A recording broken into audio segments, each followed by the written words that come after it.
हाय, good morning. हा सुंदर dress मी कुठून घेतला आहे हे तुम्हालाही जाणून घ्यायचं आहे का? तर व्हिडिओ शेवटपर्यंत नक्की बघा. सकाळी माझा सगळा स्वयंपाक तयार झाला आणि मुलं उठल्यानंतर मी बेडरूम आवरायला आले. सध्या सुट्ट्या सुरू असल्यामुळे मुलं थोडी आरामात उठतात आणि हे दोघे उठेपर्यंत बेडरूमचं काम तसंच राहिलेलं असतं.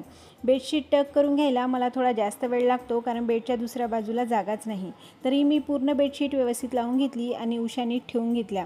त्यानंतर खुर्चीवर खूप कपडे पडले होते, ते सॉर्ट करायला घेतले. कपडे आवरत असताना मला हा सुंदर ड्रेस दिसला. हा ड्रेस मी खूप दिवसांआधी मागवला होता. जवळजवळ 7-8 वेळा मी घालून पण झाला आहे. त्याची क्वालिटी खरंच खूप सुंदर आहे. मी आजीवरून घेतलेला आहे. तुम्हालाही हवं असेल तर तुम्ही नक्कीच घेऊ शकता. चिकनकारी आहे, प्युअर चिकनकारी तर नाही, पण हा कापड जॉर्जेट आहे आणि त्याच्यावर छान अशी व्हाईट कलरची चिकनकारी वाटते. मग मी किचन आवरायला घेतला. किचन आवरून झालं की असं वाटतं की घरातली सगळी कामं झाली. किचन आवरल्याशिवाय मला अजिबात रिलॅक्स वाटत नाही. तुमचंही असंच आहे का? मला नक्की कमेंट करून सांगा.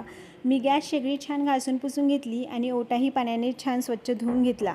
अहोंचा रोज टिफिन असतो, त्यामुळे जवळपास सगळा स्वयंपाक माझ्या सकाळीच होतो. सगळी भांडी घासण्यासाठी सिंकमध्ये ठेवली. त्यानंतर मावशी आल्यानंतर ते सगळे क्लीन करतील. त्यानंतर किचनमध्ये असलेल्या सगळ्या झाडांना पाणी घालून घेतलं. झाडांना पाणी घातलं की किचन अजूनच प्रसन्न आणि ताजतवानं वाटतं. तेवढ्यात माझं पार्सल आलं. त्यामध्ये मी मागवलेला हा सुंदर कॉटनचा ड्रेस होता. ड्रेसचा रंग, फॅब्रिक आणि फिटिंग मला खूप आवडलं. ऑफिससाठी, डेली वेअरसाठी किंवा बाहेर जाण्यासाठी हा ड्रेस खूपच कम्फर्टेबल आहे. तुम्हाला हा ड्रेस कसा वाटला ते कमेंटमध्ये नक्की सांगा आणि अशाच डेली व्लॉगसाठी चॅनलला नक्की सबस्क्राईब करायला विसरू नका. थँक्यू.